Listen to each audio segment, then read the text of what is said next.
Dusk settles over a remote Filipino village like a held breath. Golden light bleeds from the sky and something shifts, not in the air, but in the people. A woman pulls her child from the doorway without a word. A man drags wooden shutters closed, his hands moving fast, deliberate, doors lock. Curtains fall. The streets empty in minutes. No alarm was sounded, no explanation given. Everyone simply knows. The village goes completely silent, wrapped in darkness and something older than memory. Why does an entire community stop breathing at nightfall? Why do people who have lived here their whole lives still refuse to look toward the tree line after dark? What are they listening for? What are they hiding from? Across thousands of islands, millions of people share this same quiet terror. Tonight, we ask why. This is the Aswang, the monster that terrified the Philippines. Chapter 1. The Aswang.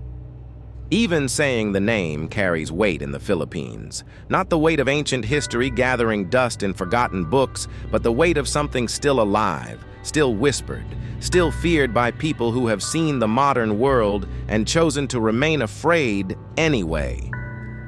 Across the Philippine archipelago, from the dense jungles of Visayas to the candlelit homes of remote Capiz, one legend has outlasted every attempt to silence it.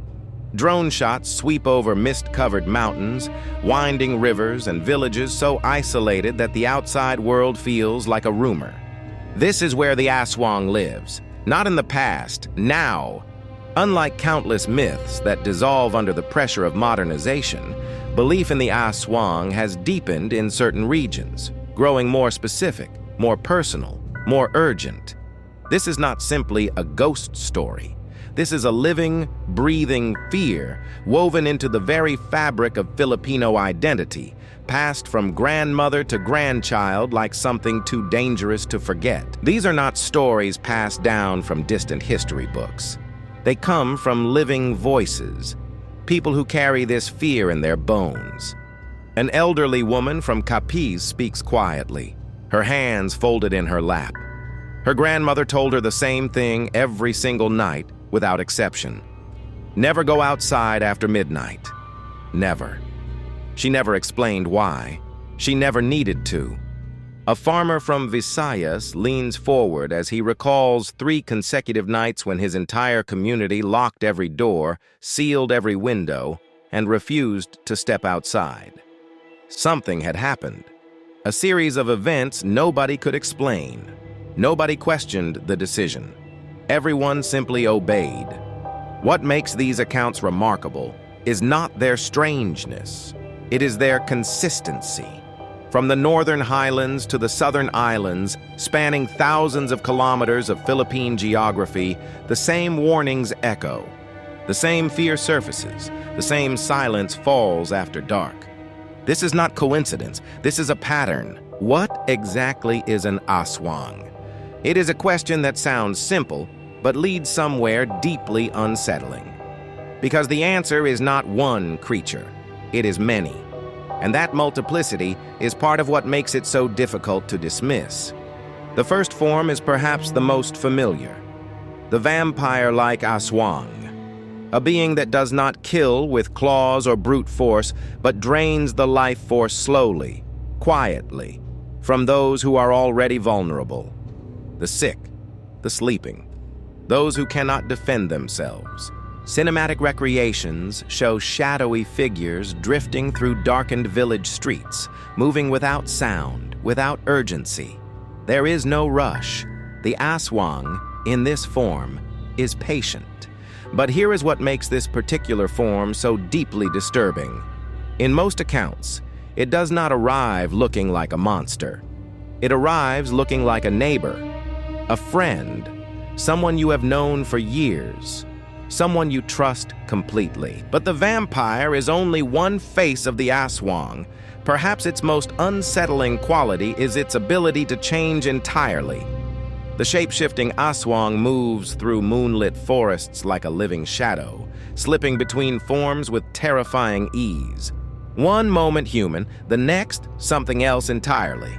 Regional accounts differ on what that something else looks like. In some provinces, it becomes a dog, prowling silently through sleeping neighborhoods. In others, a cat, a bird, or a pig, creatures ordinary enough to pass unnoticed in daylight.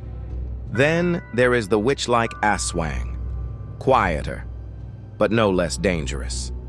This version does not hunt with claws or teeth. It works through dark rituals, carefully prepared potions, and curses whispered in the dead of night.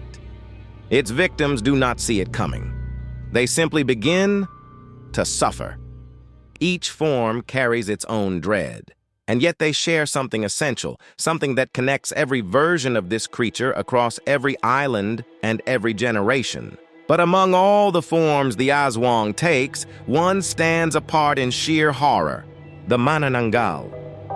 We will return to her in full detail shortly, but she deserves mention here because she represents something uniquely terrifying.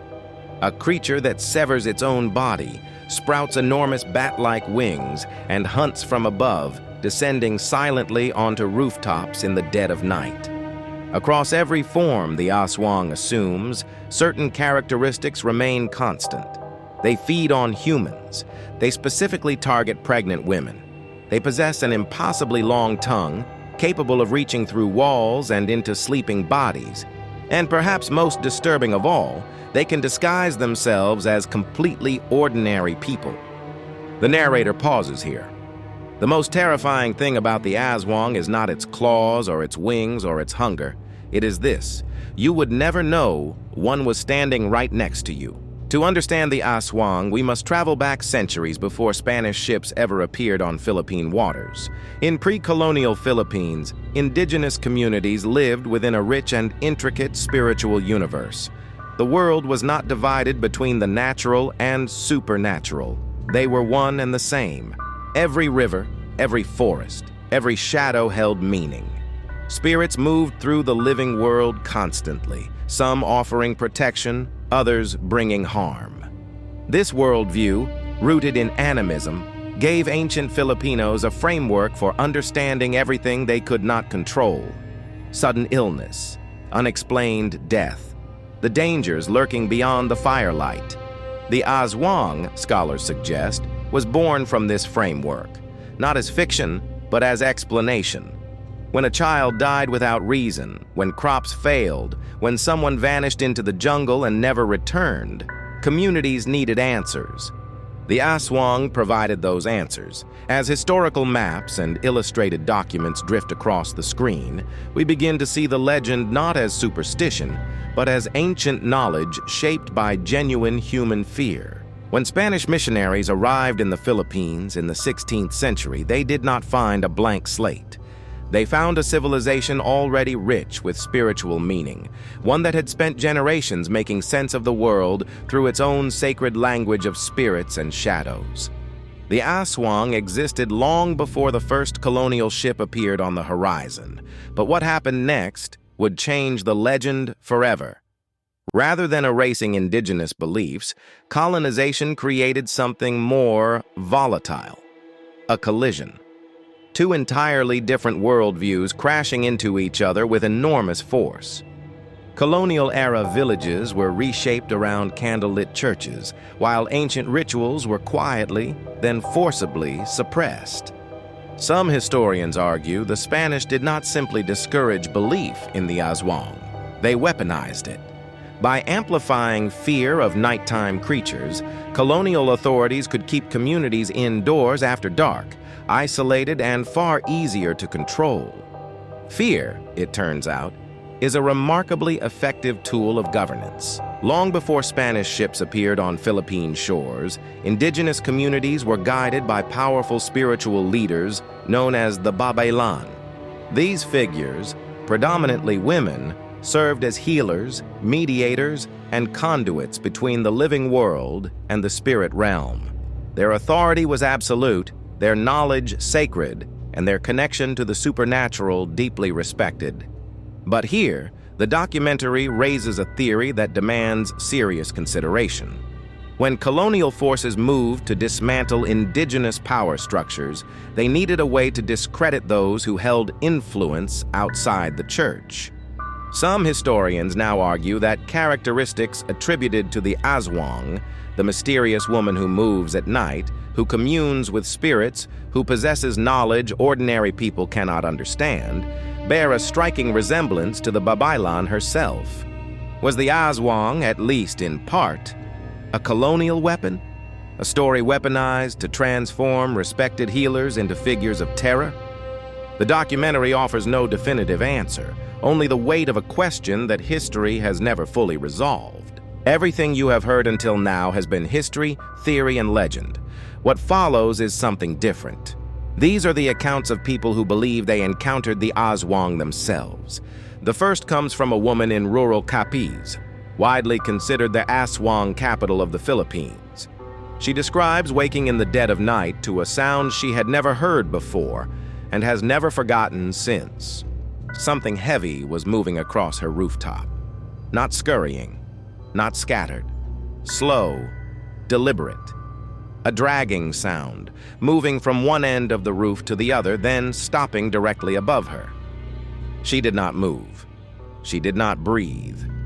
Inside a darkened nipa hut, a single candle burns low. Shadows shift across the ceiling in patterns that do not match the flame. Something moves above. The boards creak. The creature is never seen. It does not need to be. The woman from Capiz was not alone in her experience. Across the Philippines, others carry similar memories they cannot explain. A farmer from Leyte woke before sunrise to find his livestock dead in their pens.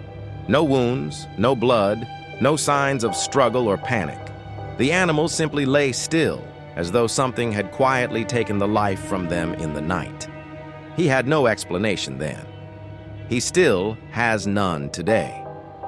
Further north, a young man from Quezon province describes standing at his window one evening and seeing a large, dark figure crouching in the branches of a nearby tree.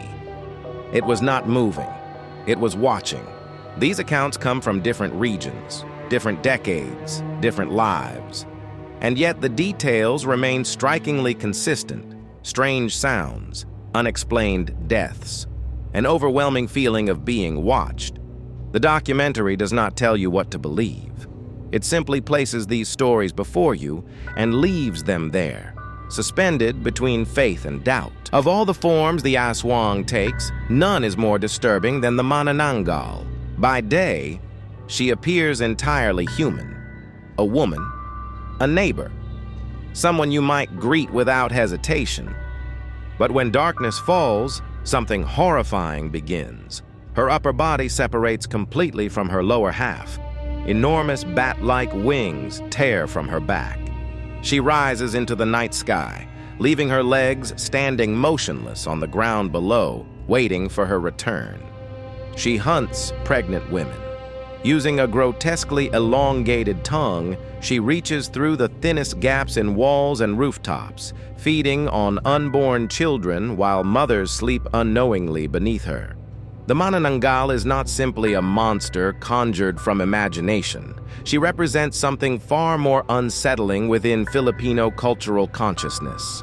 She embodies a profound and ancient fear, the corruption of femininity itself, the betrayal of maternal instinct twisted into something predatory, something hollow, something that wears the face of a woman but carries only darkness inside. Against a creature this terrifying, communities did not simply pray and hope, they acted.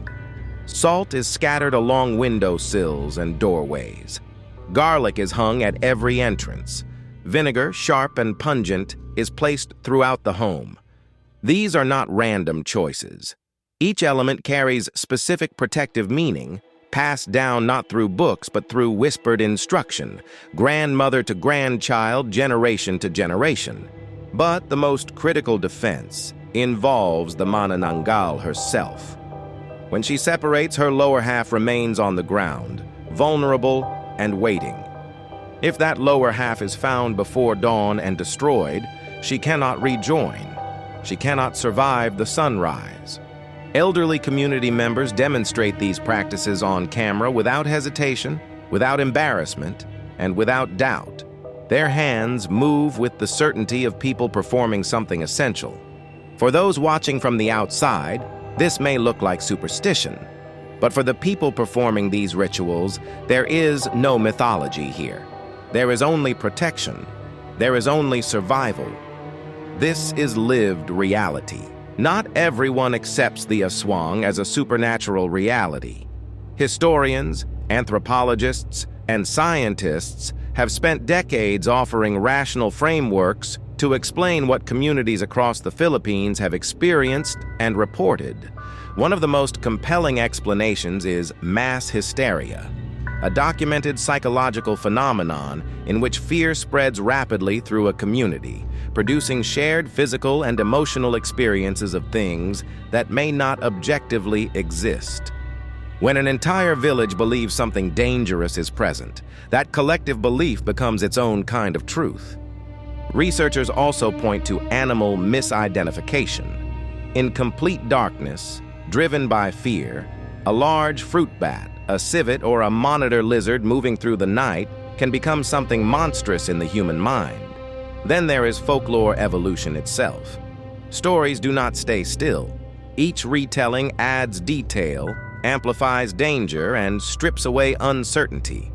What began as a cautionary tale transforms generation by generation into something far more terrifying than its origin. These explanations do not come only from skeptics. Historians and cultural researchers argue that the Aswang legend has always served a deeper purpose within Filipino society. It enforces community boundaries, drawing a clear line between the familiar and the dangerous. It explains the unexplainable, giving language to deaths and illnesses that medicine once could not address. Most importantly, it gives shape to grief and fear, transforming formless dread into something that can be named, described, and guarded against. One researcher puts it plainly. Every culture in the world has created monsters, and those monsters always reflect the specific anxieties of that culture. The Aswang, she argues, reflects Filipino anxieties about illness, death, betrayal, and the unknown. It is not a failure of reason. It is a product of deeply human need. The narrator does not dismiss these explanations. But one question remains, quiet and persistent. If the Aswang is only a story, why does the fear still feel so completely undeniably real? The Aswang has not retreated into history. It has logged on. In the 21st century, sightings are still being reported across the Philippines, and increasingly they are being documented. Social media platforms are filled with posts from Filipino users sharing alleged footage, blurry photographs, and deeply personal accounts of encounters they cannot explain. Facebook groups dedicated to Aswang sightings have thousands of active members. Videos go viral overnight, spreading from provincial towns to global audiences within hours.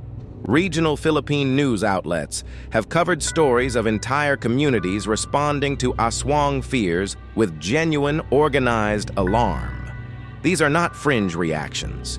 These are towns holding emergency meetings, families refusing to go outside after dark.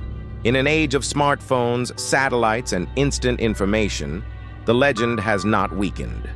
If anything, it has found new life in digital spaces, spreading faster and reaching further than any village elder's warning ever could. The Aswang has adapted, and it is thriving. The Aswang did not stay in the villages. It traveled. It moved into theaters, television screens, graphic novels, and literary journals, becoming one of the most enduring figures in Philippine creative culture. Dozens of Filipino films across multiple decades have drawn directly from the Aswang tradition. From low-budget horror productions of the 1970s to contemporary cinematic releases, the creature has never left the national imagination. Television series have built entire seasons around its mythology. Writers have embedded it into literary fiction. Artists have rendered it in ink and paint and digital illustration. But this cultural output is not simply entertainment. Researchers and cultural critics have argued that it represents something far more significant. It is collective processing, a society working through its deepest fears, its unresolved historical wounds, its anxieties about identity and survival. The Aswang has become a mirror. And in that mirror, the Philippines sees something uncomfortably, undeniably true about itself. Something remarkable is happening with the Aswang legend today. Younger Filipinos are not simply inheriting this mythology, they are transforming it. Writers, filmmakers, and artists are reinterpreting the Aswang through feminist and post-colonial lenses, stripping away centuries of colonial distortion and asking what the creature truly represented before fear was weaponized against indigenous communities. Some argue the Aswang was never simply a monster. It was a symbol of indigenous power, of spiritual knowledge that colonial forces could not fully destroy, so they demonized it instead. By reclaiming that symbol, a new generation is reclaiming something of themselves. This evolution is not a weakening of the legend. It is proof of its extraordinary resilience. A story born in ancient villages survived colonization, survived modernization, survived globalization, and emerged on the other side not diminished, but stranger, richer, and more layered than any single generation could have imagined. The Aswang endures because it means something, and what it means keeps changing. We return now to where we began. The same village, the same narrow streets, but the golden light of dusk is gone. Night has fully claimed everything. The camera drifts slowly between darkened homes. No one walks these streets. No one lingers in doorways. The village has sealed itself shut, the way it always does when darkness settles in completely. Then the dogs begin barking. Somewhere far off, beyond the last row of houses, beyond the tree line where the jungle begins and human certainty ends, something makes a sound. Not loud, not clear, just present. A light flickers in one window, then another. The narrator returns, voice lower now, slower, choosing each word with care. Some fears do not need a name. Some things do not need to be seen to be believed. The village waits, as it has always waited, holding its breath, listening for something it hopes will never come.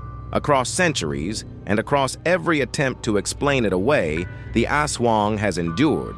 Scholars have studied it. Scientists have offered alternatives. Psychologists have named the mechanisms behind it. And still, in villages across the Philippine archipelago, doors are locked before dark. Not because the evidence is overwhelming, not because reason has failed, but because fear does not require proof. It requires only a story told in the dark, a sound you cannot identify, and one quiet moment of doubt. The Aswang was never simply a monster. It was a mirror, a reflection of grief, of illness, of betrayal, of everything a community could not explain and could not survive alone. Perhaps the greatest mystery is not whether the Aswang exists. Perhaps it is why, after everything, so many people still believe it does. Silence. Then, faintly, from somewhere beyond the darkness, a sound.